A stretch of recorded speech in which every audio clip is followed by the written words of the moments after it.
Magandang araw po sa ating lahat mga ma'am sir. Nandito pa rin ako sa bayan ng Umingan. Poblasyon tayo. Bayan po ng Umingan to. Ayun po yung yung palengke.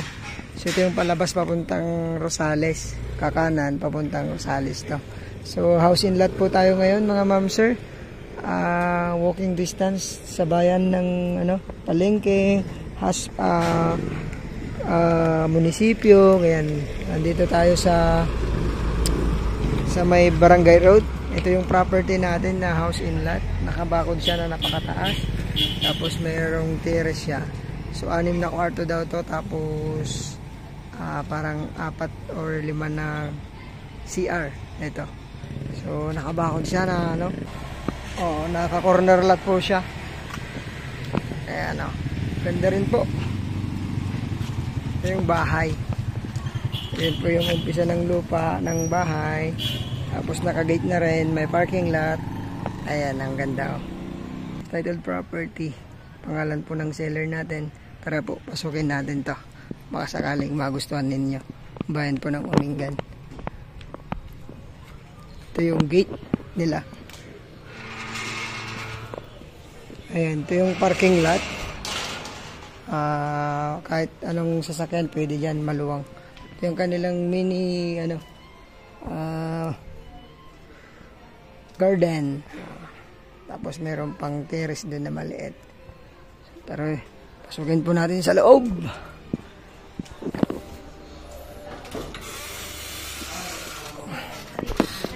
Ito yung kanila pong walang ilaw dito, Nay. Parang meron din silang mini bar. Tapos yan, up and down po ito. Yung kanila po salas. And, tapos pataas mamaya. Okay, Nay. Dito. Kusina. Malaki. May aircon na rin po ito. May iwan daw to. So, ang kukunin lang nila dito, TV, trick pan, may mga kunting mga upuan. Yan. Ito yung CR sa baba. Meron na rin shower room. Yan o. So, yun po. Ito po yung salas natin. Tapos, kusina. Meron pa silang dirty kitchen dito. So, marami pong dirty kitchen. Yan po yung sinasabi ni nanay, may iwan daw yan kasi sa kanya daw yan. So, kayong kapatid po ang kasama natin. So, yan. Pag-usapan po kung maiwan. Ito yung nasa likod. Ayan, nakabakod na rin sila ang taas. So, may tubig, may internet, may kuryente yung lugar na to. Ayan po.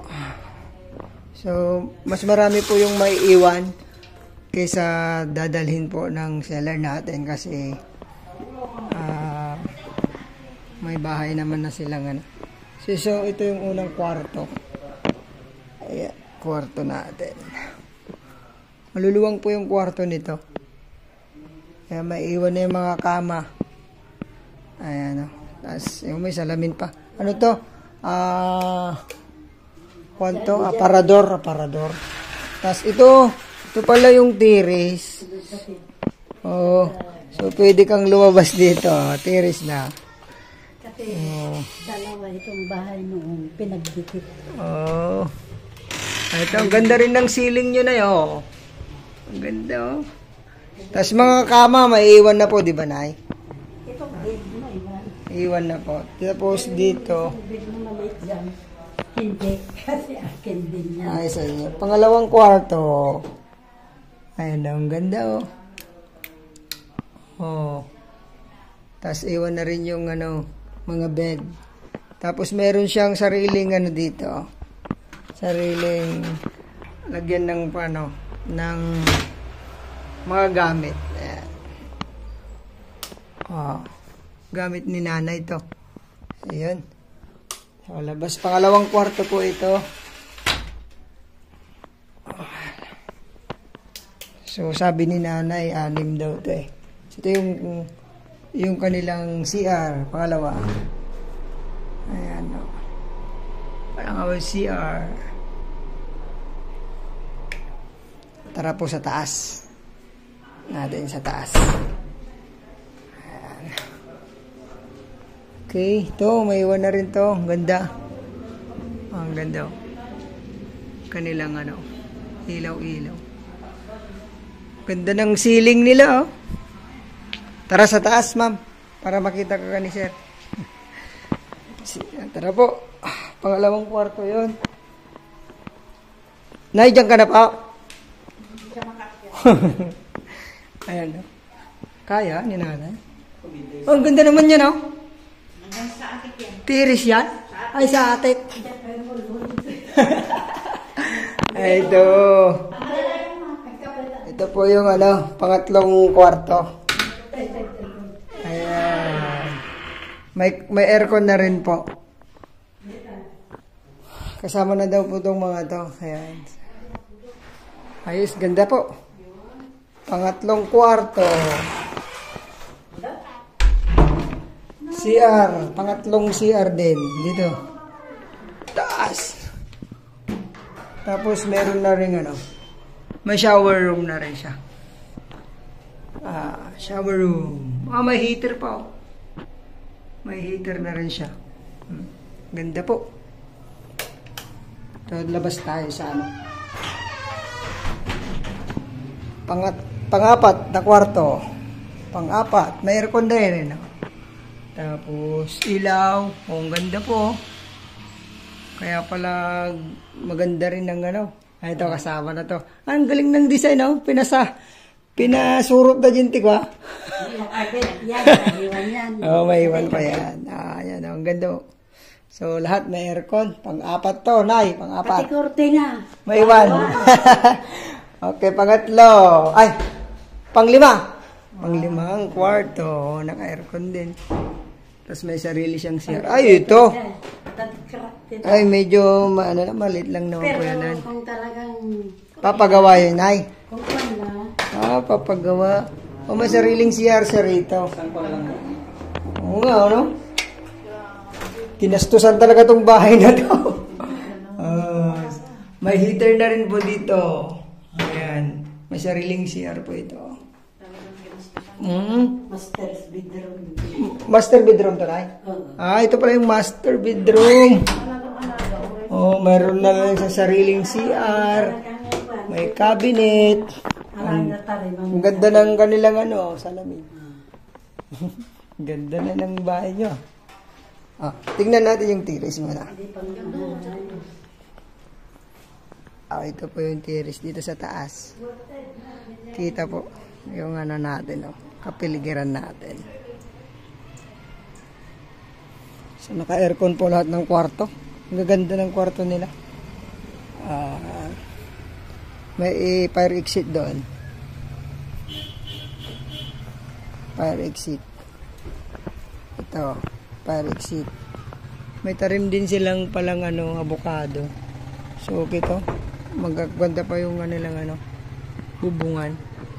Ayan, tara, tiringnan po natin yung kanilang attic. So, nakalima na tayong kwarto. Pang-anim siguro yung attic.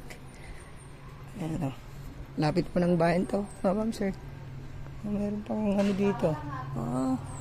Ayan, pwede pang may space pa po dito. Tara, sa attic. Bro, pakisara. Pasukin yung atok, Nay. Attic, oh. Isang kwarto pa siguro dito, no, ma'am? Wow, ang luwang. Ano ko, ulawa? Nakakahilo palang pagkakyat dito. So, parang pang-anim to, attic niya. Ayan. Ang luwang, no? CR daw dyan eh. CR? Ito.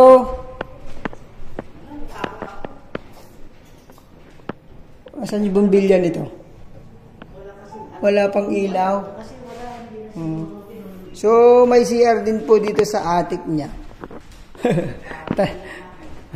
Dito, tanaw mo dito pag may naniningil, oh. Sa taas. Ayan, oh. So ito po yung attic niya, mga ma'am sir. Pwede pang ano to, improve, pinturahan, lagyan ng aircon, ganyan. Okay, ito po yung ano, yung kabuuan ng ating property ngayon, 480 square meter.